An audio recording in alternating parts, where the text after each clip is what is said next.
युद्ध और भीषण होता दिखाई दे रहा है और हमारे साथ खास मेहमान जुड़े हुए हैं स्टूडियो में। Group captain UK Devnath sir हमारे साथ जुड़े हुए हैं, डिफेंस एक्सपर्ट। सर, आज 7 अक्टूबर है। वो 7 अक्टूबर की खूनी तारीख पिछले साल जो आई थी उसने बहुत जख्म दिए इजराइल को, और उन जख्मों को भरने के लिए इजराइल ने लगातार एक्ट किया है। लेकिन अब दायरा भी बढ़ गया है, साल भर भी हो गया है और ईरान की तैयारी भी बड़ी लग रही है। कैसे एनालाइज करेंगे आप इस सिचुएशन को? जी हाँ, इस युद्ध को 1 साल हो गया है। आज के दिन में ही 7 अक्टूबर पिछले साल को ये दुखद त्रासदी हुई थी।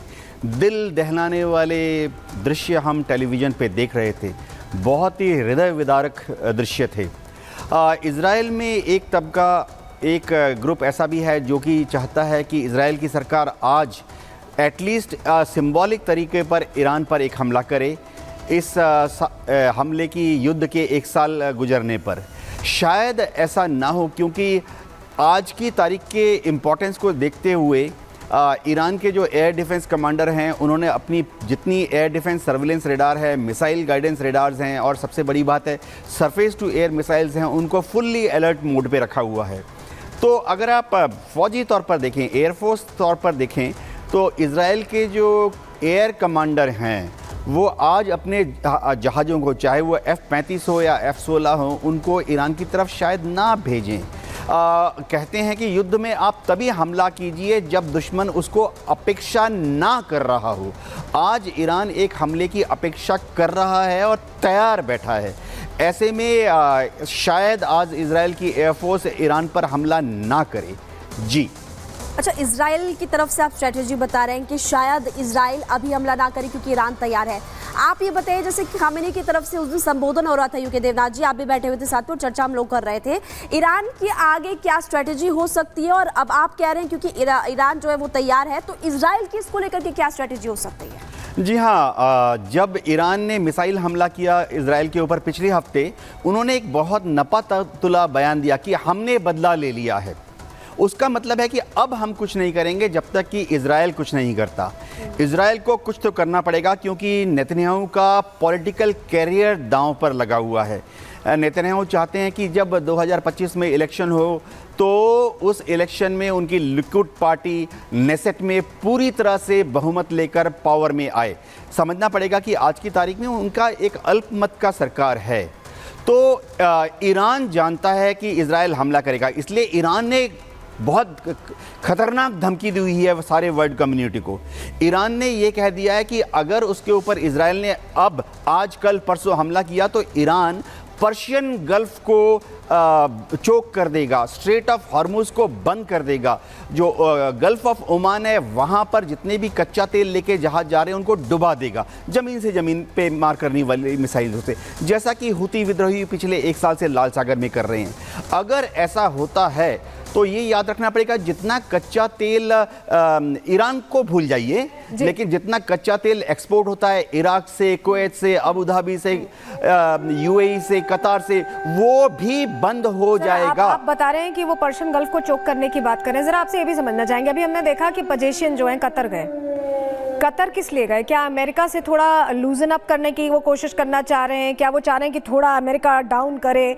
तो इस तरह से कैसे मतलब प्लान ऑफ एक्शन क्या ईरान का यही है कि थोड़ा सा अमेरिका लूजन अप हो, थोड़ी चीजें टाइट हो?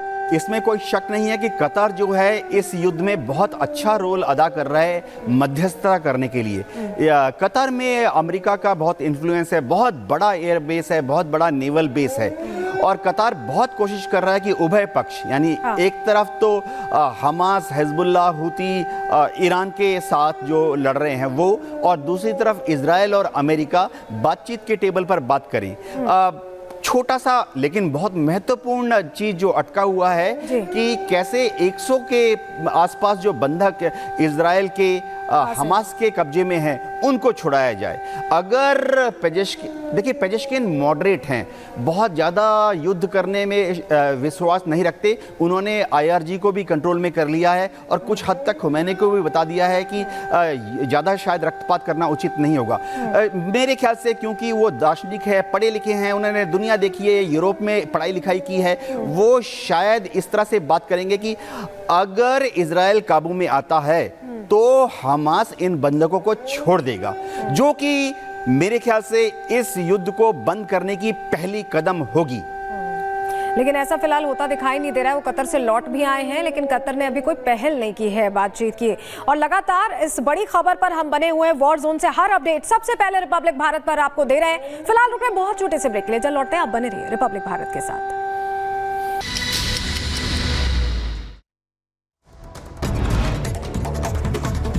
इजराइल का हिजबुल्लाह पर बड़ा हमला। हिजबुल्लाह का एक और कमांडर मारा गया। हिजबुल्लाह कमांडर हैदर अली मारा गया। वेस्ट बैंक में आईडी के इजरायली सेना को बनाया गया निशाना। तुलकर में एक विस्फोटक से इजरायली सैन्य वाहन पर हमला किया गया है। बेरूत के खिलाफ आईडीएफ के हमले लगातार जारी। वायुसेना ने हिजबुल्लाह के खिलाफ मुख्यालय पर हमला किया और हाल ही में युद्ध सामग्री गोदामों पर भी आईडीएफ ने हमला किया। आईडीएफ ने दक्षिणी लेबनान में मस्जिदों को ध्वस्त करने का एक पूरा प्रोग्राम शुरू कर दिया है। इजरायली सेना का दावा है, कहा हमले के लिए हथियारों को छुपाने के लिए होता था मस्जिदों का इस्तेमाल। इजरायली सेना की तरफ से जारी किया गया बेयर शेवा में हुए हमले का एक वीडियो। हमले में मारे गए थे 2 इजरायली सैनिक और अन्य 24 लोग भी घायल हुए। इजरायल ने बेरूत में किए ताबड़तोड़ हमले। आसमान में नजर आया धुएं का गुबार। शहर के दक्षिण में इजरायली सेना ने तेज की बमबारी। और बेरूत पर इजरायली सेना ने किए ताबड़तोड़ हवाई हमले और बेरूत के दक्षिणी इलाके में भी इजरायली सेना की तरफ से एयर स्ट्राइक की गई। लेबनान में इजरायली हवाई हमलों ने मचाई भारी तबाही। बेरूत के दक्षिणी उपनगरों को बनाया निशाना। एक के बाद एक कई रॉकेट्स दागे गए हैं। इजरायली सेना ने देर रात लेबनान की राजधानी बेरूत पर भीषण एयर स्ट्राइक किया। आईडीएफ का दावा है कि लेबनान में हिजबुल्लाह को निशाना बनाया।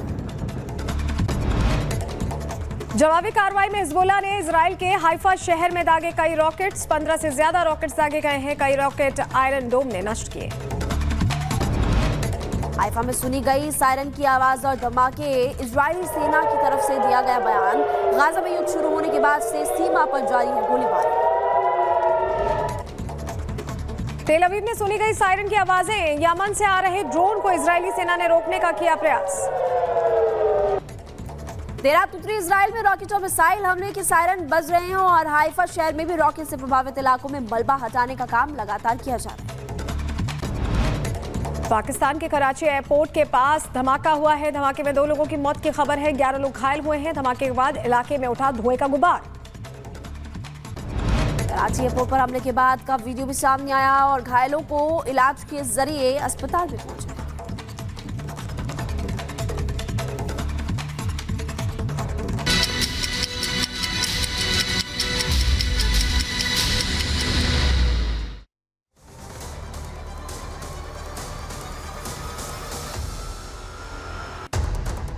और चलिए सीधे रुक करेंगे दिल्ली का, जहां मुख्यमंत्री आतिशी प्रेस कॉन्फ्रेंस कर रही हैं। बहुत स्ट्रॉन्ग टर्म्स में केंद्र सरकार को लताड़ा। अरविंद जी के बेल पे बाहर आने के बाद वो और हम इंस्पेक्शन करने के लिए पीडब्ल्यूडी की कई सड़कों पे गए थे। मुझे उन्होंने एक पत्र भी दिया दिल्ली विधानसभा में पीडब्ल्यूडी की सड़कों की रिपेयर मेंटेनेंस को लेके। उसके बाद से दिल्ली की सरकार तुरंत प्रभाव से युद्ध स्तर पर पीडब्ल्यूडी की सड़कों को ठीक करने का काम कर रही है। एक ऑल मिनिस्टर्स मीटिंग बुलाई गई, जिसके बाद दिल्ली सरकार के सारे मंत्री, सारे विधायकों ने, पीडब्ल्यूडी के सारे इंजीनियर्स ने 1 हफ्ते के समय में दिल्ली की सारी पीडब्ल्यूडी की सड़कों का मुआयना किया। पीडब्ल्यूडी के पास दिल्ली की 1400 किलोमीटर की सड़कें हैं और कुल मिला के 7000 किलोमीटर का लेन लेंथ इन सड़कों का है। तो 1 हफ्ते के टाइम स्पैन में ये 7000 किलोमीटर की लेन लेंथ की सड़कों का इंस्पेक्शन हुआ और जो सारा डेटा है वो पीडब्ल्यूडी की ऐप पे लोड किया गया। तो प्रॉपर इंस्पेक्शंस ऑनलाइन, हर पॉटहोल, हर टूटी हुई सड़क की फोटोज ली गई, उनको अपलोड किया गया। जो इन इंस्पेक्शन से निकल कर आया है वो मैं आपसे शेयर करना चाहूंगी और नेक्स्ट स्टेप्स क्या क्या हैं। इस इंस्पेक्शन से 89 रोड्स को पूरी तरह से रीकारपेटिंग और रीस्ट्रेंथनिंग के लिए आइडेंटिफाई किया गया है। ये तकरीबन 230 किलोमीटर सड़कें हैं, 1240 किलोमीटर की लेन लेंथ है। इन 89 रोड्स में से 74 का टेंडर कर दिया गया है और आने वाले कुछ दिनों में ही इनका काम इन 74 सड़कों का शुरू हो जाएगा। 15 सड़कों का टेंडर इन प्रोसेस है और जैसे ही टेंडर कंप्लीट होगा with in a few weeks in remaining 15 सड़कों का भी काम शुरू हो जाएगा। कुछ ऐसी सड़कें हैं जहां पे पूरी सड़क को रिकारपेट करने की जरूरत नहीं है, पूरी सड़क को बनाने की जरूरत नहीं है। कुछ पैचेस हैं, कहीं पे 100 मीटर सड़क खराब है, कहीं पे 50 मीटर सड़क खराब है। तो पैचवर्क के लिए 2,53,000 स्क्वायर मीटर्स को आइडेंटिफाई किया गया है पीडब्ल्यूडी की सड़कों में। मुझे खुशी है ये बताते हुए कि with in the last week itself इसमें से 39,500 स्क्वायर मीटर्स का पैचवर्क ऑलरेडी हो चुका है और बाकी का हमारा टारगेट है दैट बाय 31 अक्टूबर रिमेनिंग जो पैचवर्क है उसको भी पूरा किया जाएगा। इस इंस्पेक्शन में 6,671 पॉट होल्स को आइडेंटिफाई किया गया, जिसमें से 3,454 को ऑलरेडी भर दिया गया है और जो रिमेनिंग 3,217 है उनको भी आने वाले कुछ दिनों में रिपेयर कर दिया जाएगा। तो सीएम आतिशी को आप सुन रहे थे, जो साफ तौर पर कहते हुए नजर आए कि सड़कों का निरीक्षण किया और यहाँ पर आप देखिए सरकार कैसे काम करी, मंत्रियों की मीटिंग में बुलाई गई थी, सब कुछ जानकारी देते हुए नजर आई। खबरों में आगे बढ़ते और अब बात करेंगे महायुद्ध की।